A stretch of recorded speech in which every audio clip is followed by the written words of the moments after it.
안녕하세요. 주식회사 브레인 차요셉 팀장입니다. 최근 금리가 많이 올라감에 따라 부동산 매수 심리가 굉장히 위축됐는데요. 그래서 부동산 투자를 이제 망설이고 계신 분들이 굉장히 많으시더라고요. 현재 서울 수도권 중심으로 바닥론이 이렇게 나오면서 빠르게 분양 물건이 소화되고 있는 것을 확인하실 수가 있습니다. 또한 뉴스 기사나 이런 것들 조금 많이 찾아보시고 유의 깊게 이렇게 보시면은 내년 상반기부터 이제 금리 인하의 가능성이 조금 시사되면서 지금이 부동산 투자 적기가 아닌가 이렇게 생각하시는 분들도 굉장히 많으십니다. 그래서 오늘은 다른 게 아니라 제가 이제 부동산 투자 물건에 대해서 몇 가지 조금 짚어드리면서 개념과 그리고 장단점에 대해서 잠깐 말씀드리겠습니다. 영상 끝까지 보시는 분들에게는 큰 도움이 될 수 있을 거라고 생각을 하니 끝까지 구독과 좋아요, 채널 고정 부탁드립니다. 오늘 살펴볼 이제 부동산은 수익형 부동산으로서 대표적인 세 가지를 살펴보도록 하겠습니다. 첫 번째, 오피스텔, 그 다음에 생활형 숙박시설, 그 다음에 분양형 호텔입니다. 먼저 용도별로 살펴보면은 오피스텔 같은 경우에는 주거 용도로도 사용이 가능하시고요. 그리고 업무 시설로도 사용이 가능하십니다. 생활형 숙박시설 같은 경우에는 당연히 숙박 용도로만 사용을 하셔야 되고요. 최근에 주거용으로 이제 가능하다라고 분양해서 문제가 되는 사례들이 굉장히 많이 나오고 있습니다.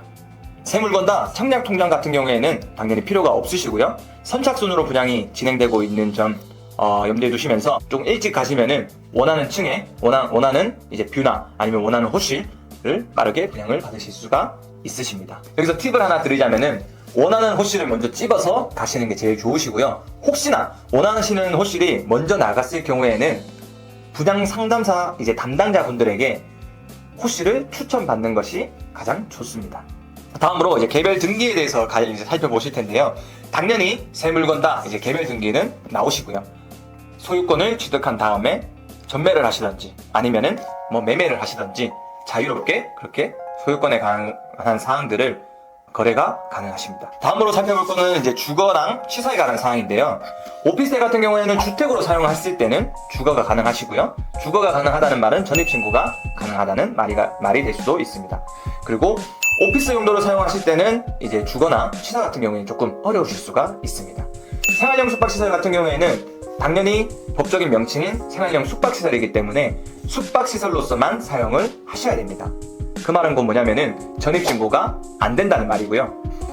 전입신고가 안 되면서 이제 여러 가지 문제점들이 많이 나오기 시작했는데 예전에는 이제 생활형 숙박시설 같은 경우에는 주거가 가능한 아파트 이렇게 분양을 한 사례들이 많이 있습니다. 근데 현재 주거 불가능하시고요. 주거가 이제 원하시면 가능은 하시지만 전입신고는 안 된다는 점 확인 꼭 부탁드립니다.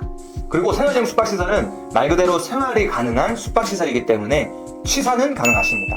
안에 들어가시면은 보통 세탁기나 아니면은 이제 싱크대 그리고 인덕션 같은 취사시설들이 조금 들어가 있기 때문에 원하시면은 취사도 가능하십니다.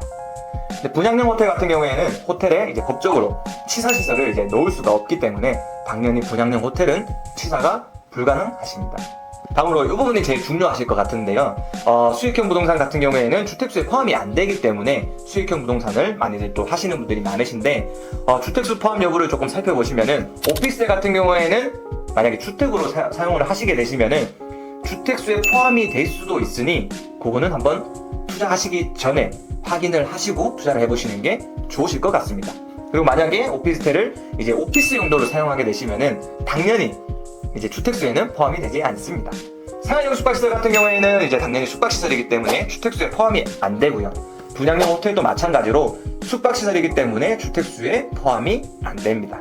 마지막으로 이제 사업자 등록에 관한 것들을 좀 말씀드리려고 하는데 오피스텔 같은 경우에는 만약에 주택으로 사용을 하실 거면은 주택임대사업자를 내시게 되시는 거고요. 아니면은 오피스로 사용했을 때는 일반임대사업자를 내시게 되십니다.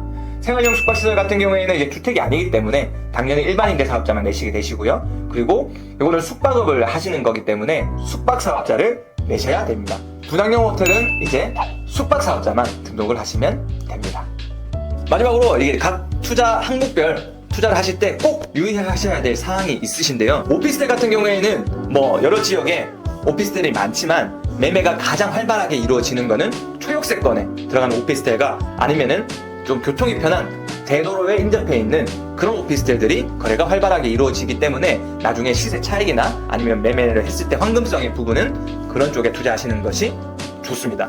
그리고 생활용 숙박시설 같은 경우에는 여러 가지 주거용으로서 사용이 가능하다라고 해서 문제가 생겼던 부분이 많은데요.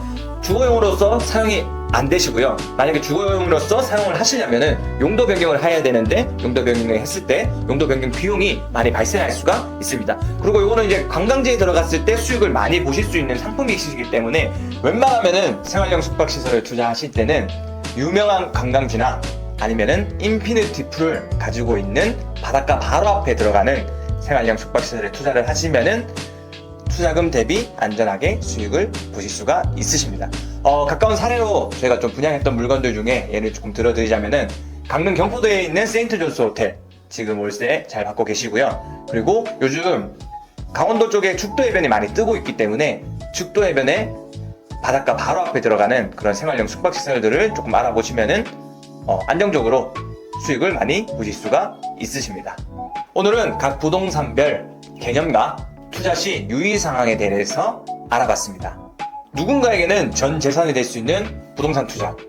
투자 전에 미리 꼼꼼하게 확인해 보시고 투자하시면 나의 자산을 안전하게 지키시면서 성공된 투자를 잘 하실 수가 있으실 겁니다. 부동산 투자 및 컨설팅 관련해서 문의사항이 있으시면 언제든지 아래에 댓글로 남겨주시면 성심성의껏 답변해드리겠습니다. 감사합니다.